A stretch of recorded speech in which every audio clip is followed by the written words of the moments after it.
akkuma beekamu Sokrates seenaa Giriik keessatti nama beekamaa fi hojiin isaa fiixaan ba'iinsa guddaa qabudha. Dargaggeessichis akkamitti akka Sokrates fiixaan ba'iinsa argatee fi beekamuu danda'e gaafate. Sokratesis dargaggeessichaan akkam jirtan jaallattootaa fi maatiin YouTube chaanaalii ibsa jireenya. Har'a seenaa ajaa'ibaa dargaggeessa tokkoo fi hayyuu beekamaa Giriikii filosofara Giriikii Sokrates qabanneetiin dhufnee jirra. Itti dhiyaadhaa isiniin jennaa. Warreen chaanaalii kanaaf haaraa taatan immoo subscribe gochuu hin dagatina. Mul'anni dhugoomuu gatii baasuu gaafata.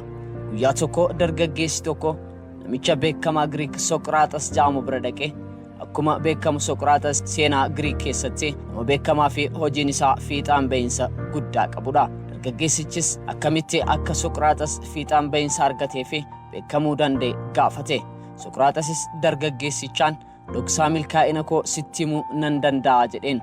Sabbooda dargaggeessicha fudhatee naannoo laga ta'etti geesse. Lagicha bira wayita gaanitti akkas jedheen.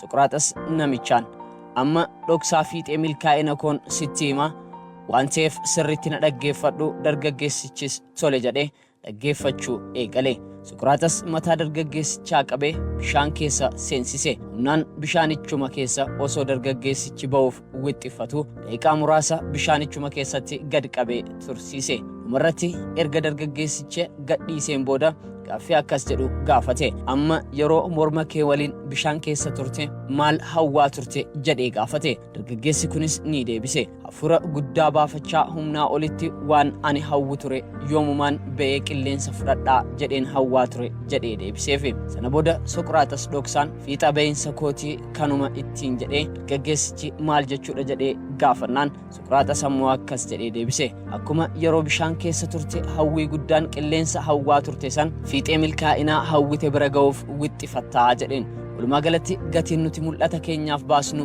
galma ga'iinsa mul'ata keenyaaf murteessaadha. Gatiin nuti mul'ata keenyaaf baafnu galma ga'iinsa mul'ata keenyaaf murteessaa ta'uusaa har'a jechuun immoo boruu miti.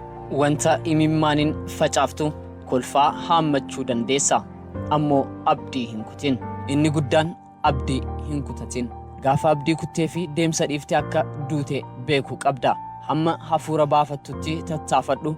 Guyyaan darbee nan dulloome fayyaan dhabee firaa fi qarshiin dhabe jettee karaa hin dhaabbatin. Namni yeroo to'achuu hin danda'u garuu ammoo yeroo keessatti hojii ni hojjeta. Waaqayyo garuu yeroo duubaa fi fuulduratti butuu danda'a. Isa darbee karaa duubaa si qaqqabsiisuu, isa fuula duraa ammoo asii siif dhiyeessuu danda'a. Rabbiin humna baraa fi yeroo fayyaa kee nyaatame iddootti siif haa deebisu jecha jireenya kee keessatti jireenya kee jireenya hiika hin qabnee fi akkanumaan hin ta'in Rabbiin waan hunda siif haaressuu danda'a. Jabaadhu obboleessa obboleettii koo waan hundumtuu ni darba. Hamma jirrutti aarsaa fi dorgommii gaarii haa goonuun dhaamsa keenya har'aati. Chaanaalii keenya subscribe gochuu hin dagatinaa. Galatooma.